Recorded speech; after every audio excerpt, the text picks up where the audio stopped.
प्रिय मित्रों नमस्कार। मैं ओपी शर्मा ज्योतिषाचार्य नई विद्या ज्योतिष परामर्श केंद्र में आपका हार्दिक स्वागत करता हूं।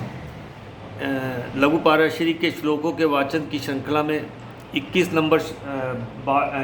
नंबर श्लोक तक हम वाचन कर चुके हैं, चर्चा हो चुकी है।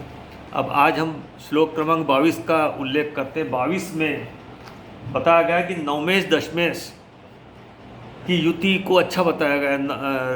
इसको धर्माधिपति कर्माधिपति राजयोग है और ये बृहत पाराशर होरा शास्त्रम का सबसे उल्लेखनीय प्रबल योग है। लेकिन अगर ये नवमेश दशमेश यदि अष्टमेश एकादशेश भी हो तो नवमेश और दशमेश के संबंध मात्र से मनुष्य को योग फल नहीं प्राप्त होते। तो पूरा विवरण क्या है मित्रों, हम इसका उल्लेख करते हैं शीघ्रता से। श्लोक 15 में नवमेश दशमेश के परस्पर संबंध को अल्प दोष युक्त होने पर भी योग कारक फलप्रद कहा गया है। इस श्लोक में विशेष यह कहा गया कि यदि नवमेशी अष्टमेश हो या दशमेशी एकादशेश हो तो नवमेश दशमेश से निर्मित योग कारिता भंग हो जाएगी। इसका एक अर्थ यह भी है कि यह दोष अल्प दोष की श्रेणी में नहीं आएगा। अगर इस प्रकार से कारिता भंग होती है तो नवमेश और दशमेश के संबंध मात्र से योग फल नहीं मिलेंगे। ऐसी स्थिति में योगकारिता के पुनर्स्थापन के लिए किसी अन्य त्रिकोण स्वामी से संबंध होना आवश्यक है। अगर नवमेश दशमेश यदि अष्टमेश एकादशेश हो तो उसको अन्य त्रिकोण स्वामी का होना भी आवश्यक है। योगकारिता भंग होने का अर्थ योग फल नहीं मिलेंगे, परंतु सामान्य शुभ फल मिलेंगे। सामान्य शुभ फल की बात करता है श्लोक। किन किन लग्नों में नवमेश तथा दशमेश क्रमशः अष्टमेश और एकादशेश हो सकते हैं। मेष लग्न में दशमेश यानी एकादशेश भी है शनि, दशमेश जो है शनि है, एकादशेश भी, अतः दशमेश शनि एकादशेश होने से दोषयुक्त हो गए। अतः मेष लग्न में नवमेश गुरु व शनि की नवमेश एकादशेश की युति दोषयुक्त है।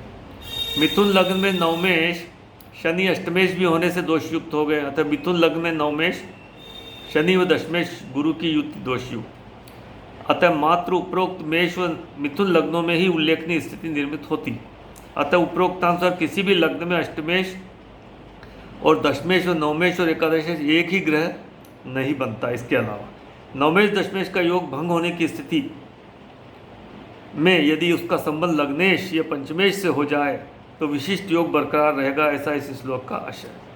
अब ये प्रसिद्ध राजनीतिक श्यामा प्रसाद मुखर्जी की कुंडली है, मेष लग्न की कुंडली में, जिसमें योग कारिता पुनर्स्थापित होती है। शनि गुरु की युति नवम भाव में होने से योग निर्मित तो होता है, वह शनि एकादशेश होने से भी भंग भी होता है। लेकिन तीसरे भाव से में अन्य त्रिकोण का स्वामी पंचमेश सूर्य का गुरु व शनि से परस्पर दृष्टि होने से योग कारिता पुनः स्थापित हो जाती है। अर्थात ये नवमेश दशमेश का योग बना हुआ है, इसमें योग भंग भी होगा, लेकिन पंचमेश सूर्य भी इस युति या इस योग में शामिल हो गया है तो योग कारिता पुनः स्थापित हो जाती है। श्लोक 16 के अनुसार पूर्ण दृष्टि संबंध का उल्लेख नहीं। अब एक अगला उदाहरण है, यह भी मेष लग्न की कुंडली है जिसमें योग कारिता भंग होती है। शनि दशमेश व एकादशेश है, वह गुरु नवमेश द्वादशेश होकर एक दूसरे को अष्टम व द्वितीय भावों में बैठकर पूर्ण दृष्टि से देख रहे हैं। इस नवमेश व दशमेश की युति में शनि एकादशेश भी होने से योग कारिता भंग हो गई। यह योग कारिता तभी पुनर्स्थापित हो सकती है जब कोई अन्य त्रिकोण का स्वामी भी इस युति में शामिल है।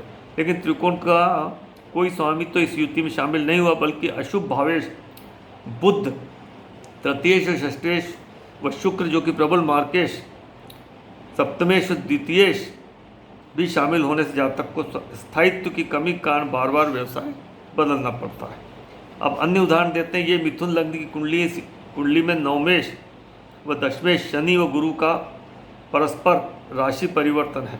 श्लोक 15 के अनुसार ये योग कारक फलदायक स्थिति, परंतु यह एक योग भंग हो गया क्योंकि नवमेश शनि ही अष्टमेश भी है।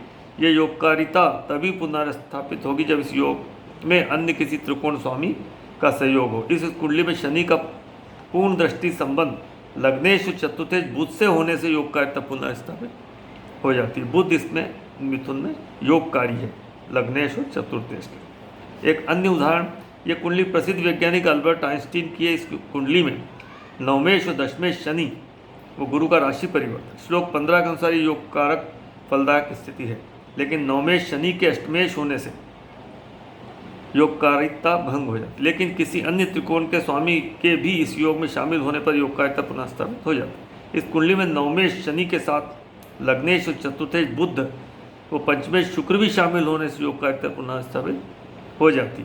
फलस्वरूप शनि के अष्टमेश होने से जो योगकारिता भंग हुई थी वह योगकारिता पुनर्स्थापित हो जाती। यदि इस योगकारिता में बुध या शुक्र की उपस्थिति नहीं होती तो योग भंग होकर केवल सामान्य शुभ फलप्रद ही रहता। तो मित्रों, ये श्लोक क्रमांक 22 का उल्लेख किया गया है। इस श्लोक को आप का आशय समझ गए होंगे।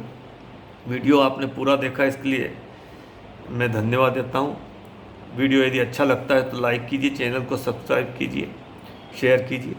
मित्रों, नमस्कार।